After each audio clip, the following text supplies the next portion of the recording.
Okay, we have now seen the role of enzyme inhibition. Different drugs are targeted that will inhibit enzyme activity, and in fact, the inhibitory mechanism is the therapeutic application of different drugs that are being used for the treatment of different conditions. So today we will see how the enzyme activity is regulated. So it means that when should the enzyme become active or when should it be deactivated depending upon the need of our body. All the enzymes are not active all the time. Some of them are in the latent state, some of them are active, some are always active, some are activated when during certain condition. So how this regulatory mechanism occurs, how the enzyme activation and inhibition goes on. There are short-term and long-term regulation depending upon the need of our body, because our body is the product of the different biochemical reaction.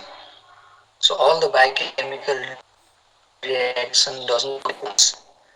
Certain biochemical reactions, they are required at a certain time, and while the certain biochemical reactions, they should be stopped for a while. So how this regulation is achieved? So this is what we are going to deal now. So although there are different regulatory, will consider all of these. We'll only see how the um, covalent modification of enzyme occurs and how the proteolytic cleavage of enzyme, how these two mechanisms are involved in the regulation of enzyme activity. Although there are more than 10 mechanisms if we group together, so we will not deal with these things individually.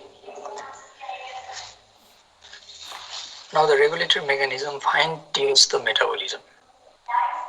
So that is, it drives the metabolism which is required, and at the same time it slows down the metabolic process or biochemical reactions which are not required. All the process does not work randomly or haphazardly. Everything is well orchestrated, well tuned, so that we can derive the useful product out of that biochemical reaction, and that is called the adaptation. It helps us to survive, it helps us to adapt to different conditions, it helps us to utilize resources that are available, it helps us to conserve the resources that are in short supply. So there is a fine tuning of metabolism, especially although if you see a metabolic reaction, you have already studied glycolysis and all these things. Now you are familiar with the different steps of metabolic pathway, and you also knew that a metabolic pathway is not a single step process, it is a multi-step process where multiple enzymes are involved. So targeting all the enzymes does not seem logical. So there is unnecessary expense of resources when dealing with each and every enzymes at the individually. So how this economy is maintained? That is by targeting the rate limiting reaction or the committed step. Now up to this point you might have known what the committed step means or what the rate limiting reactions are. So these are the single reaction step which determines whether the metabolic pathway will flow towards the direction or not. So it will limit the rate of that reaction. It is the committed step. And the particular enzyme is present in that committed step, which is called the regulatory enzyme or rate limiting enzyme or committed enzyme. So that is the main target of each and every regulatory process. For example, in glycolysis, phosphofructokinase is a committed step, or that is a rate limiting enzyme or committed enzyme, which means once the substrate is converted to product by the enzyme phosphofructokinase 1, then it should follow glycolysis. There is no any other way that the substrate can be metabolized except glycolysis. So that's why it is a committed step. So that is also called the bottleneck of the pathway. So So bottleneck means that is the controlling step. If you can stop that particular enzyme, then the whole pathway will stop. And if that particular enzyme is allowed, is activated, then the whole process will continue. That's why it is a committed step. For example, inhibition of HMG coenzyme reductase. So this is a committed enzyme in the cholesterol biosynthesis. If you see the cholesterol biosynthesis, there are more than 30 enzymatic steps. So just by inhibiting this particular enzyme, the whole cholesterol biosynthesis can be halted. So that is the main beauty of this regulation. There are four major classes of regulatory enzymes. One is allosteric or non-covalently regulated enzymes. We have already seen the allosteric inhibition. It is similar to that, where the allosteric inhibitor or activator simply binds or interacts with the enzyme non-covalently. It can associate as well as de-associate from the enzyme, altering the enzyme activity. There are allosteric inhibitors, which will modulate enzyme activity. Another is covalently regulated enzyme. That is, the regulatory molecule covalently bind with an enzyme, regulating its activity. Sometimes this will activate, while sometimes it will deactivate enzymes. Another is by induction and repression. Enzymes regulated by induction and repression. That is, this comes from the gene. There are certain genes which will synthesize particular enzymes. Almost all the enzymes are the product of our gene, but the regulatory step, they are the main target. So if the enzymes are regulated through the genetic machinery, that is by expression of gene or the repression of gene, then that is one of the important regulatory mechanism. And finally, regulated by proteolytic cleavage. It means the inactive enzymes which are already present are activated by cleavage of certain polypeptide chain which is present in the enzyme. These are called proenzyme. If we remove certain portion of peptide chain, then the enzyme becomes active. For example, in insulin, during the synthesis of insulin, there are two chains, A and B, and in between these two chains there is one long polypeptide which is called C peptide, or it is called the connecting peptide, which will connect polypeptide A and B, which is the functional part of that insulin. When the insulin is to be activated, that C peptide is cleaved out, so that the proinsulin will be converted to fully functional active insulin. So in this way, the enzymes are also regulated. One is by non-covalently or allosteric, covalently, induction repression, and by proteolytic cleavage. Now, regulation is a mechanism by which biological processes are controlled. Okay, I have already said about this. Actually, what happens? By altering the quantity of enzyme or the activity of enzyme. Quantity means we can increase the number of enzyme or decrease it. Activity means we can either activate the enzyme or deactivate the enzyme. It deals with the amount of enzyme, it deals with the activity of enzyme, regardless of its quantity. Now, in terms of quantity, this can be achieved by induction or repression. If we induce a gene, it produces many molecules of enzymes. If we repress the gene, then it will stop synthesizing enzyme. So it means that there is change in the concentration of enzyme. Another is activity. Here the amount of enzyme is not necessary. It may be higher, it may be lower, that doesn't matter. What it matters is how active is an enzyme. And this can be achieved by allosteric mechanism, by the covalent modification, and by the proteolytic cleavage. So by these two mechanisms, we can actually control the biological process. Now this shows the enzyme regulation. There are two aspects of enzyme regulation. One is short-term regulation, another is long-term regulation. Short-term means within seconds. Immediately the enzyme is required or immediately the enzyme needs to be deactivated. So that is the short-term regulation. This can be achieved by changing the activity of enzyme by either activating or inactivating enzyme within seconds or minutes. Whereas long-term regulation, it means the enzyme needs to be activated or deactivated for a very long time, means from hours to days, and that is usually done by changing the amount of enzyme. If you are talking about activity, then it is a short-term regulation which occurs within seconds. If we are talking about amount, then it is a long-term regulation by changing the amount of enzyme. Now in short-term regulation is also, there are different mechanisms. One is by the involvement of cofactors or substrate. We have already seen what cofactors are. By the allosteric mechanism, by covalent modification. These are the three major pathways by which we can change the activity of enzyme. By the presence of cofactors and substrate, by the allosteric inhibition or activation, by the covalent modification.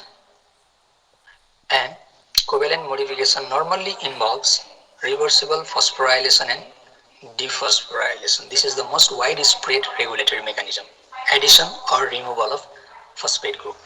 And in addition to that, covalent modification also involves proteolytic cleavage.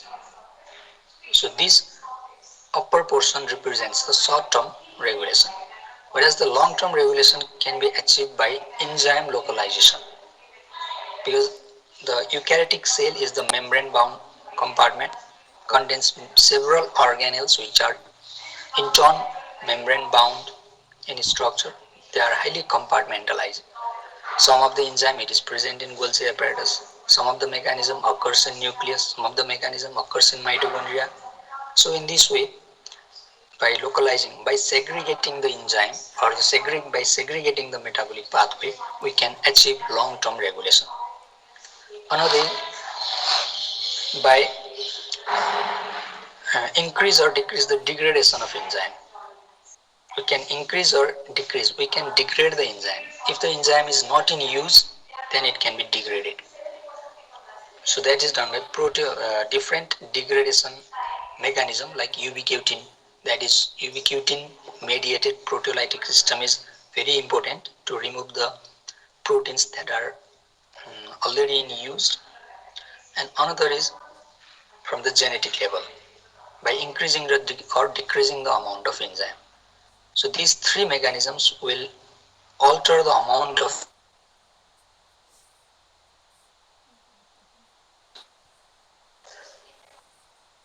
these are 10 different types of regulatory mechanism. We don't need all this, just to show you. The first is hormonal regulation. This is the master regulator because hormones always are at the top, because whatever happens inside our body, whatever happens to the biochemical mechanism, they are all under the all are governed by hormones. If there are no hormones, no regulation occurs. So hormones are the master regulator. And following these are the allostatic regulation, activation of latent enzyme, covalent modification, compartmentation of metabolic pathway, control of enzyme synthesis, enzyme degradation, presence of isoenzymes, availability of substrate, nutritional status. All these things will regulate the enzyme activity. Short-term regulation, that is the covalent modification. The enzyme undergo reversible covalent modification. And again, as I have already said, hormones are the master regulator. So this is also brought about by hormones. If certain of hormone or maybe neuronal stimulus, then the enzyme undergo covalent modification. And this involves the allosteric site. You know what allosteric site means. It is the site other than active site. And the rate limiting committed step are the target, always remember this. The commonest is reversible phosphorylation, dephosphorylation. And for this there are two sets of enzyme. One is kinase, which will phosphorylate the enzyme, and other is phosphatase, which will dephosphorylate the enzyme. and whether the enzyme should be phosphorylated or dephosphorylated. That is determined by the different signals like hormones or certain other external stimuli. So it itself does not undergo phosphorylation and dephosphorylation. It will it is guided by different stimulus. Then only there is a covalent modification. Now we are dealing with the phosphorylation cascade because it is the commonest system and it is mainly for the short-term regulation. Now you can follow this diagram. First of all, the signal is received in the cell. For example, binding of epinephrine to the receptor, like G protein linked receptor. There are different types of receptor in the cell membrane, or sometimes receptors are directly present in the nucleus, or sometimes receptors are present in the cytoplasm. But here we are just looking, this is simply one example. The receptor, the G protein linked receptor is present in the cell surface and the epinephrine is binding to this receptor. Now the signal is transduced, means transduction means conversion of one signal to another signal. The first signal is hormone itself. Now second signal is the inactive G protein is activated to active G protein. This is the second signal. Now third, fourth, fifth signal will go on. Now this active G protein will activate the adenylyl cyclase enzyme. This adenylyl cyclase, what it will do, it will convert ATP to cyclic AMP. So this all occurs within the receptor itself. So there is a change in receptor activity. First, inactive G protein is activated by binding of hormone to the receptor. Then this G protein will activate adenylyl cyclase. Adenylyl cyclase will convert ATP to cyclic AMP. This cyclic AMP will activate the protein kinase A. So always remember, cyclic AMP always activates protein kinase A. Since there is A in the cyclic AMP, so you can remember that it activates kinase A. So this protein kinase A in turn will phosphorylate the phosphorylase kinase. सबैमा एक्टिभेसनमा phosphorylation भएको छ है, फेरि यो कुरा याद गर्ने. Inactive phosphorylase kinase is phosphorylated by this kinase. Kinase आउने बित्तिकै you should remember there is a phosphorylation. So now this active phosphorylase kinase, which is in the phosphorylated form, whereas the dephosphorylated form is inactive. Now this phosphorylase kinase will further phosphorylate the glycogen phosphorylase. So the phosphorylated glycogen phosphorylase is an active enzyme. First of all, now there are three phosphorylation steps. Protein kinase A is phosphorylating phosphorylase kinase and activating it. In turn, phosphorylase kinase is activating glycogen phosphorylase by phosphorylating it. So this active glycogen phosphorylase will now break down the glycogen to glucose. So this is the phosphorylation cascade, which is involved during the breakdown of glycogen to glucose. The breakdown of glycogen to glucose does not occur spontaneously. There needs to be certain stimulus. For example, whenever we are fasting or whenever we are in the starvation condition or between meals, when the blood glucose level declines, then epinephrine is produced. This epinephrine binds with the cell surface receptor and the series of reaction will follow, finally activating the phosphorylase, which will break down glycogen to glucose. And this glucose on the one hand provide energy for the contracting muscles as well as supplies or maintains the blood glucose level. And this is done by reversible phosphorylation. Now whenever the blood glucose level is higher, then the glycogen synthesis should occur. So now what should be the process? It should be just opposite to this. Means there is no need to activate phosphorylase, because phosphorylase is the glycogen breaking enzyme. Now what is our requirement? We have to synthesize the glycogen. Now what happens? There will be insulin. This insulin will activate the phosphatase, and this phosphatase will remove the phosphate group from these two enzymes. So it means glycogen phosphorylase will be inactivated, phosphorylase kinase will be inactivated. So it means that the glycogen breakdown is not going on. At the same time, glycogen synthesis will continue. So in this way, this reversible phosphorylation dephosphorylation will regulate the enzyme activity. Here the main target is phosphorylase, glycogen phosphorylase. Just to activate this enzyme, we need this long phosphorylation cascading. And during each phosphorylation step, ATP is used because kinase enzymes always need ATP for the phosphorylation reaction. Okay, I hope you have understood this covalent modification, reversible phosphorylation, dephosphorylation. If you have any confusion, you can ask me.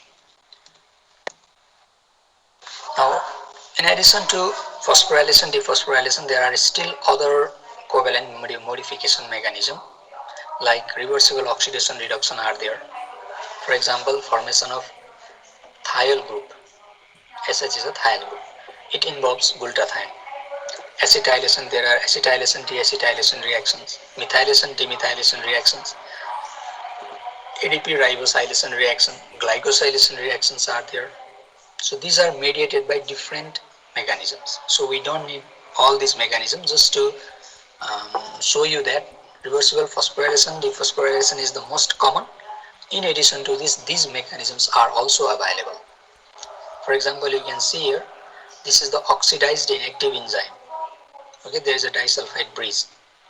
Now in the presence of glutathione, this glutathione helps to reduce the enzyme, reduce active enzyme. Now you can see here, the enzymes are independent and active in active state. So this is a reversible covalent modification. Now this table shows different enzymes that are uh, regulated by reversible phosphorylation, dephosphorylation. For example, glycogen phosphorylase is the enzyme we just saw in the previous slide. Phosphorylated in the now these are the enzymes which are active in their phosphorylated form, and these are the enzymes which are active in the dephosphorylated form. Glycogen phosphorylate is a glycogen breaking enzyme, is active in the phosphorylated form, and glycogen synthase, it is active when it is dephosphorylated. They are just opposite to each other. Citrate-lyase, phosphorylase kinase, HMG coenzyme reductase kinase, fructose 2,6 bisphosphatase, succinate, and these are the 5 enzymes which are active when they are phosphorylated, and these are again another 5 enzymes which are active when they are dephosphorylated. So you can see it by yourself. Other is by the formation of SS group, thiol group, by oxidation reduction, like succinate dehydrogenase, urease. They are inactive when they are in this state, but active when they are in the reduced state. And another is proteolytic cleavage, that is by removing certain unwanted peptide fragments from the enzyme, enzymes can be activated. Like conversion of inactive proenzyme to active enzyme by ATP independent proteolysis. So reversible phosphorylation dephosphorylation was an ATP dependent process, but this proteolytic cleavage does not require ATP. Here the latent enzymes are activated. Enzymes, they are always present in an inactive state, but whenever they needs to be activated, certain peptide bond or certain protein peptide fragment which is inactivating them will be removed by proteolysis.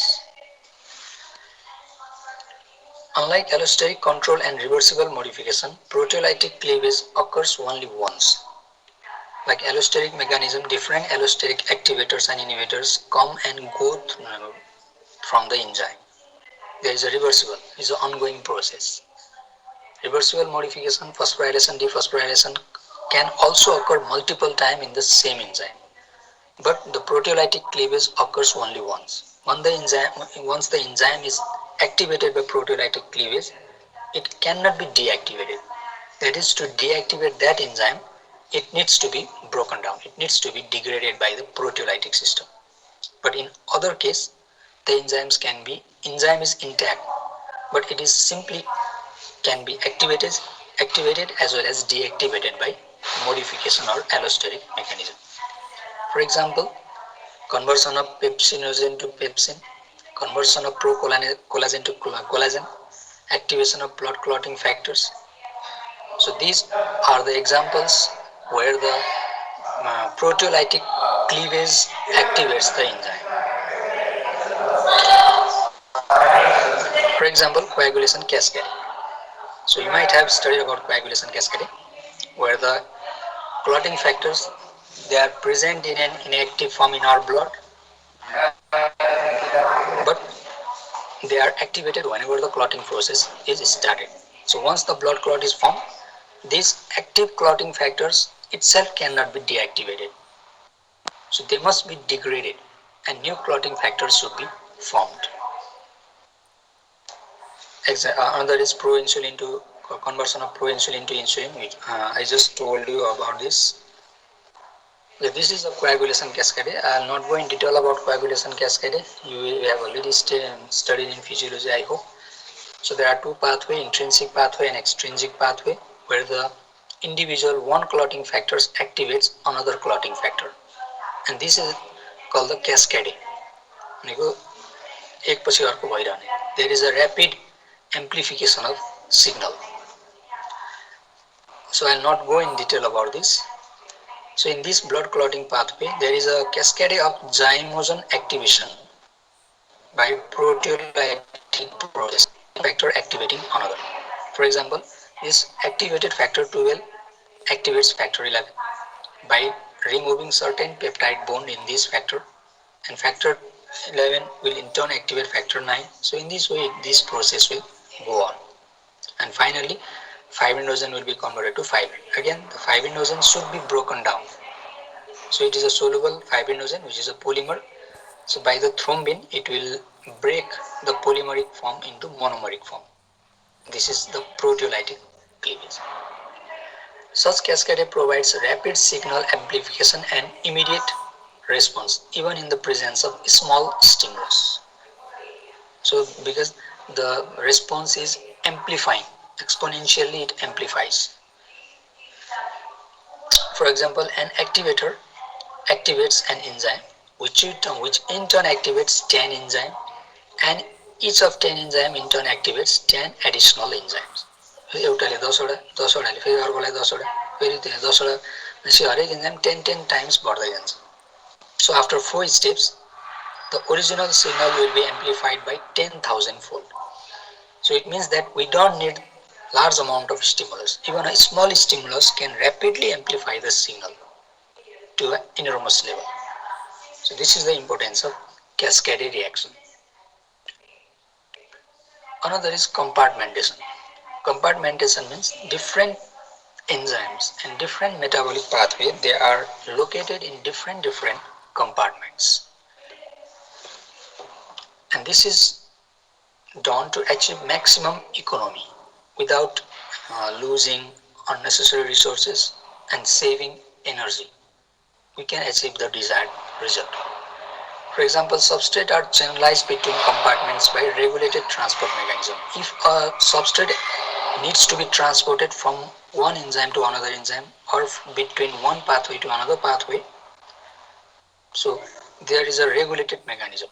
त्यसलाई एउटा पाथवेबाट अर्को पाथवेमा लानको लागि regulated transport are there.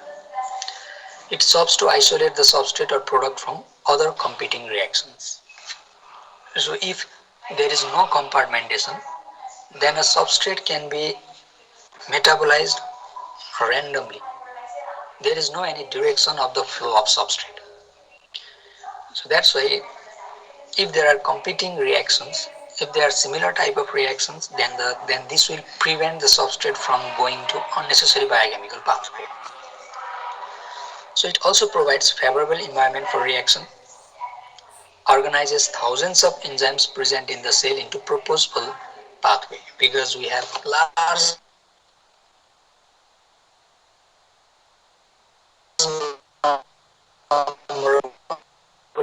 without interfering with another enzyme or substrate. and this is achieved by compartmentation of enzymes or metabolic pathway. For example, cytosol. Most of the synthetic reaction occurs in the cytosol. For example, fatty acid synthesis. Most of the oxidative breakdown reaction occurs in the mitochondria, and most of the hydrolytic enzymatic reaction occurs in lysosome. So this shows the compartmentation of different biochemical pathways. If something has to be formed, go to cytosol. If needs to break, go to mitochondria. If needs to degrade or solubilize, go to lysosome. So in this way, the metabolic pathway are segregated. Now, for example, this table shows the reaction uh, organelles and different reactions. So I am not going in detail about this. You can see it by yourself. So if you are still studying metabolism, you might have known where glycolysis occurs, Krebs cycle occurs, glycogen degradation synthesis कहाँ कहाँ हुन्छ भन्ने कुराहरू you probably have studied. For example, cytoplasm. These are the enzymes like aminotransferase, glycolysis, purine pyrimidine catabolism, fatty acid synthesis occurs in cytoplasm. Mitochondria, fatty acid oxidation, amino acid oxidation, Krebs cycle, oxidative phosphorylation, ketone body synthesis occurs. Nucleus, the synthesis of DNA, RNA, endoplasmic reticulum, protein biosynthesis, synthesis of phospholipids, fatty acid elongation, storage type of reactions. Lysosomes contains lysozymes, phosphatase or hydrolytic enzymes. Phospholipase, lipase are there. Golgi apparatus contains glucotransferase enzymes or glycotransferase enzymes, nucleotidase, glucosyl transferase. Peroxisome is there, which contains catalase, urate oxidase, amino acid oxidase, long chain fatty acid oxidation occurs here. So this is how our metabolic pathway are um, located in different compartments, so that no pathway overlap with another. Now the plasma functional and non-functional enzymes. Plasma functional enzymes, they are exclusively found in the plasma in high amount and active in the plasma. They are not active inside the cell. However,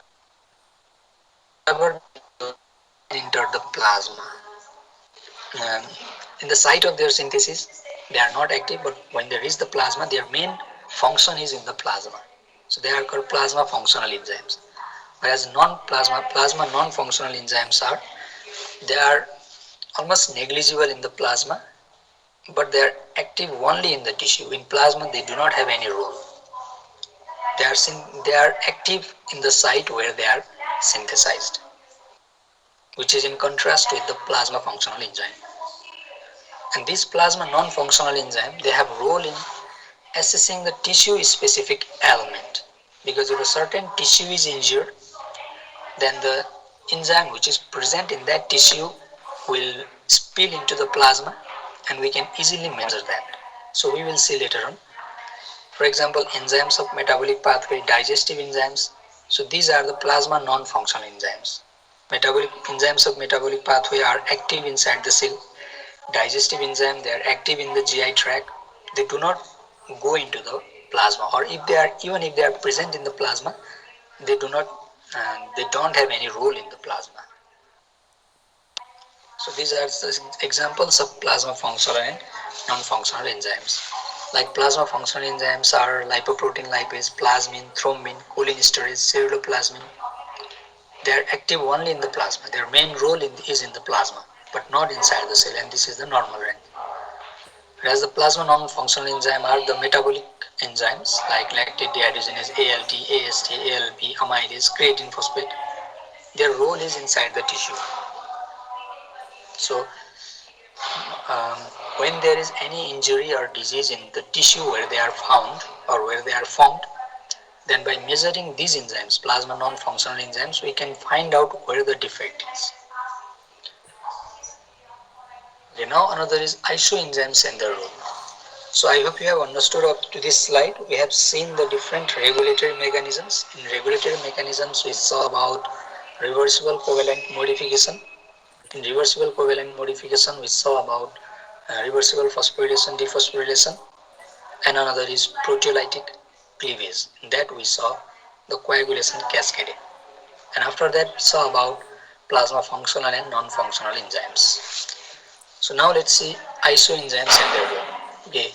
Presence of isoenzyme is also another mechanism to regulate enzymatic reactions or to regulate the biological process. So that's why isoenzymes have both diagnostic as well as the biological role. So, does anyone know what isoenzyme means? Anyone? Anyone have some idea about isoenzyme? Have you heard about this term before? Different form of same enzyme. अलि loudly भन्नु त मैले केही सुनिनँ. Different form of same enzyme. Yes, very good. These are the different forms of same enzyme. Okay, अब किन यस्तो हुनु पर्यो? Why why there should be different forms of same enzyme? And although their function is same, but what is the significance of their difference? Although they catalyze the same reaction, but they are isoenzymes. There are different forms. What is the significance of this? That is what we are going to see now. So different forms of same enzyme. There is and these two enzymes have different physical and chemical properties, but they catalyze the same reaction. Also, they are encoded by closely related but different genetic loci. Their site of origin is also different. Their physical, chemical properties and functional chemical properties are also different, but their um, function is same. And most of them are polymorphic in form. Polyformism means um, same enzyme but in different forms. Examples: LDH, creatine phosphokinase, alkaline phosphatase, alcohol dehydrogenase, amylase, acid phosphatase, glucokinase, hexokinase. So these are different forms of, there are different isoenzyme of these enzymes. So you might have learned about glucokinase and hexokinase. Uh, So can anyone tell me what is the difference between glucokinase and hexokinase? You might have studied in glycolysis. You have already studied glycolysis.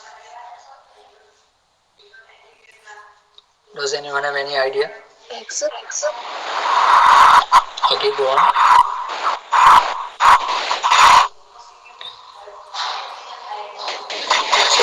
I can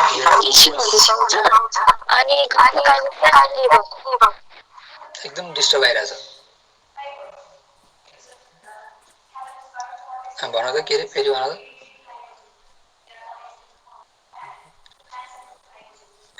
Any other? Anyone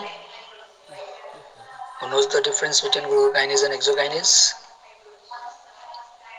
hexokinase चाहिँ सेलमा हुन्छ Hmm? अनि ग्लुकोकाइनेस चाहिँ लिभरमा हुन्छ. Hexokinase सेलमा हुन्छ. त्यो सेलमा भएको इन्जाइममा के सेल त दुइटै सेलमै हुने हो नि. अलि मिलेन. ग्लुकोकाइनेज हो कि लिभरमा हुन्छ, हेक्सोकाइनेज कहाँ हुन्छ?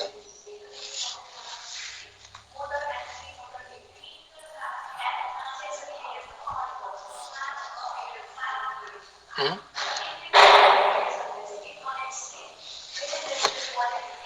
भन त कहाँ हुन्छ?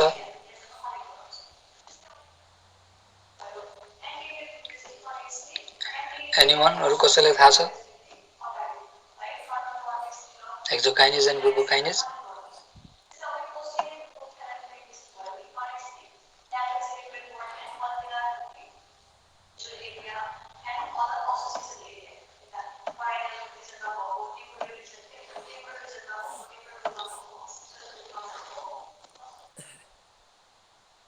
Okay, the role of isoenzymes can be explained in two aspects. One is biological role, another is diagnostic role. ग्लुकोकाइनेज र हेक्सोकाइनेजको त्यहाँ छ डिफरेन्स. अरु कसैलाई थाहा छ? Any man know the difference between glucokinase? You have studied glycolysis. What is the role of hexokinase or glucokinase? Which reaction does it catalyze? Or what is the product of this enzyme? So can anyone tell me what is the first step of glycolysis?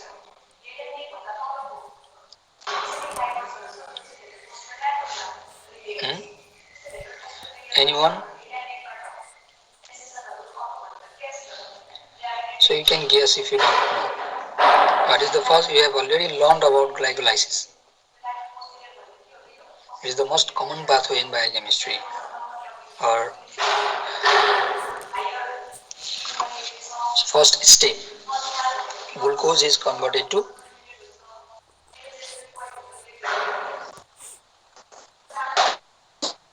Glucose 6 phosphate. glucose 6 phosphate one parinda. Yeah, that is the first step in glycolysis, and that is catalyzed by glucokinase or hexokinase. And glucokinase is found in liver, hexokinase is found in muscle.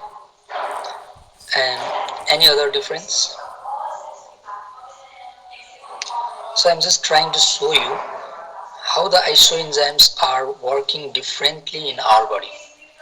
Although they are catalyzing the same reaction, but how they are different, in what aspect they are different from each other, and how they regulate the biochemical process, how they help us to adapt in different conditions. This is what I am going to talk now.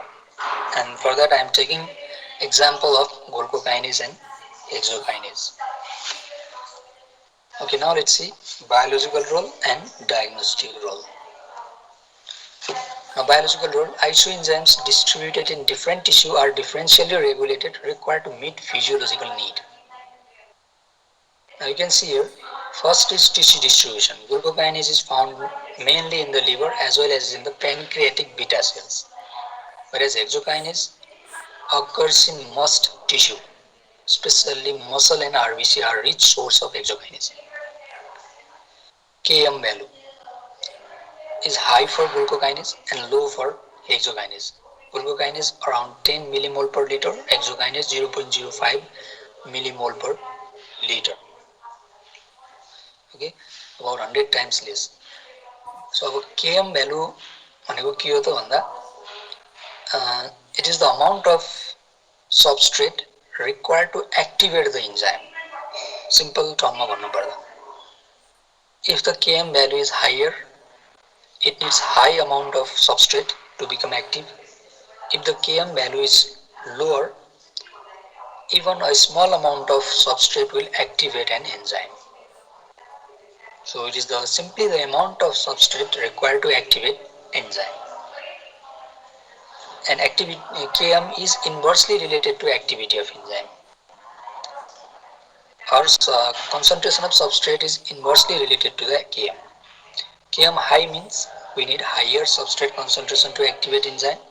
Low Km means we need even at low substrate concentration, the given enzyme will be active. So it means in this case, glucokinase needs higher amount of glucose to become active. Hexokinase is always active because 0.05 millimole per liter is a very low concentration of glucose, which is always present in the blood, in the cell, even if we are starving or fasting. So hexokinase is always active even at very low level of glucose, but glucokinase to become active it needs high glucose concentration. Substrate specificity, glucokinase can only transform glucose, and hexokinase it can transform glucose, fructose and galactose. It has broad specificity, it is very specific to the glucose. It does not recognize any other sugar but glucose, but it can convert glucose, fructose and galactose. So there is no any discrimination. Inhibition by glucose 6-phosphate, which is the product of this enzyme, there is no inhibition, but hexokinase can be inhibited by glucose 6-phosphate. So you can see up to this 4 point. Now you might be familiar that these glucokinase and hexokinase are different in many ways. Although they catalyze same reaction, but they are quite different in their function. Effect of insulin, induced by insulin, whereas there is no effect of insulin in hexokinase. Now the main biological role. Since glucokinase is active only in the presence of high blood glucose concentration. Now the high blood glucose concentration occurs after meal. When we eat carbohydrate rich meal, then the blood glucose level becomes higher. Higher, more than or equal to 10 millimole per liter. So at least 10 millimole the हुनै पर्यो activate हुनको लागि. So what happens, since this is present in liver and pancreatic beta cells, so glucose once goes to the blood, it enters the liver and pancreatic beta cell in the first step. So if large amount of glucose is entering in these cells, it means that they stimulate glucokinase, because large amount of glucose is entering liver and pancreatic beta cell.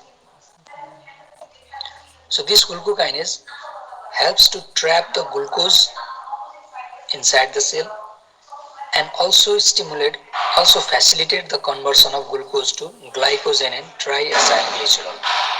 That is, it helps. Glucokinase main role is to maintain the blood glucose level, to reduce the blood glucose level by two mechanisms. One is by trapping the blood glucose level inside the cell, and by facilitating conversion of glucose to glycerol or triacylglycerol. So in this way, glucokinase main role is to maintain blood glucose concentration after meal. Now hexokinase. The main role of hexokinase is to work to supply energy for muscle.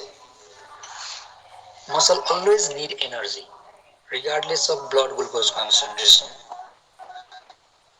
Even if we are or even if we are starving, our muscle needs continuous supply of energy. And for that, for the generation of that energy, there should be glycolysis. ATP should be produced. And for the ATP production, glycolysis is very important. So it means that even the low glucose concentration, even at the low glucose concentration, hexokinase is active. Means it is driving the glycolysis and muscle is getting energy. However, hexokinase does not work to maintain the blood glucose level as like glucokinase. So that is the main difference in the biological role between glucokinase and hexokinase. Another is at normal blood glucose concentration. When the blood glucose level is normal, glucokinase is inactive because there is no need to decrease the blood glucose level. It is already normal, and hexokinase is always saturated and active at the normal blood glucose level because our muscle needs energy and hexokinase should work to produce adequate amount of ATP required for muscle contraction. So these are the biological role of glucokinase and hexokinase. And you can see that although they catalyze same chemical reaction, they are different in many ways. Okay, so did you get this? Does anyone have any confusion regarding this table? केही छ सोध्नुपर्ने कसैलाई? So I hope you have understood the biological role of glucokinase and hexokinase, or in fact I am talking about biological role of isoenzymes. So due to the presence of these isoenzymes, the biochemical mechanism is regulated. Okay, when blood glucose level is high, when blood glucose level is low, depending upon the need of our body, the same different forms of same enzyme, they will simply work in different conditions, and they have different requirement which are necessary to provide what we need, because every cell, every part of our body are different and their requirement is also different. So these are the enzymes. In this way, the availability of isoenzymes, they provide the requirement of different cell or different tissue. Okay, यति नै हो आजलाई. अब बाँकी यसको regarding diagnostic role of enzyme and diagnostic role of isoenzymes and different use of enzymes we will see in another class. Okay, so यहाँसम्म सोध्नुपर्ने? Does anyone have any confusion up to this point? So today we studied about के पढ्यौं आज? भन्नु त.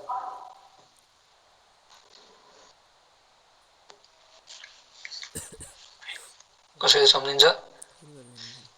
Can anyone tell me what did we learn today?